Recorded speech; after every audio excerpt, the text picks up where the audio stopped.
आपकी अदालतमध्ये अरुण शौरी यांच्यावर आरोप आहे की हे राजकारणात अयोग्य आहे.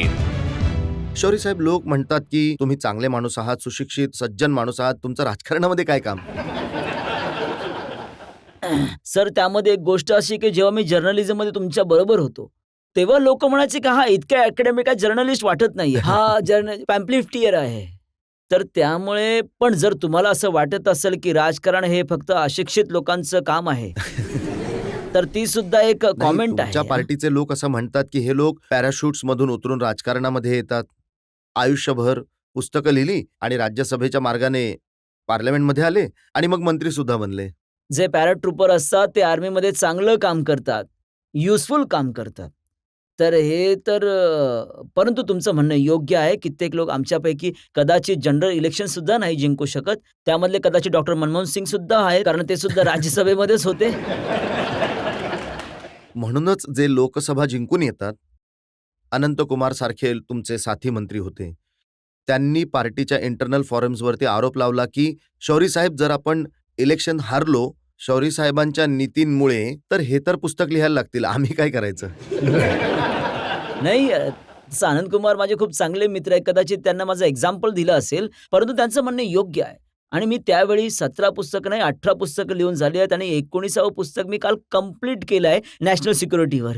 तर हे पुस्तकं तर लिहिली आणि मी एक रहस्य आपल्या आयुष्यामध्ये शिकलो आहे की तुम्ही कुठल्याही प्रोफेशनमध्ये असाल, दुसरं प्रोफेशन सुद्धा तयार ठेवा, कारण माहित नाही ते कधी बंद होऊन जाईल.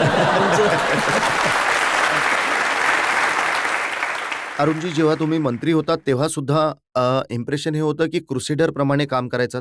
तर तुम्हाला कधी भीती नाही वाटली की असे निर्णय घेणाऱ्यांना कधी सॅक सुद्धा केलं जाऊ शकतं? नाही सर, ॲक्च्युअली प्रेसवाले तर काय म्हणायचे की बाबा आता ह्याचा पोर्टफोलिओ हिसकावून घेतला, यावेळी ड्रॉप होत आहे.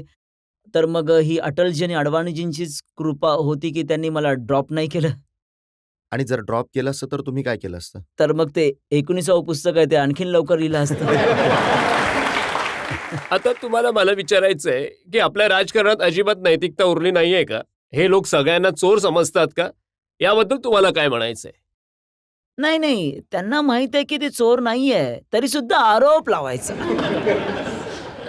शौरी साहेब, जेव्हा असे आरोप लागतात तेव्हा तेव्हा काय मनामध्ये निर्णय घेता की जर परत कधी सरकार बनलं तर पुन्हा डिसइन्व्हेस्टमेंटचं काम कराल का?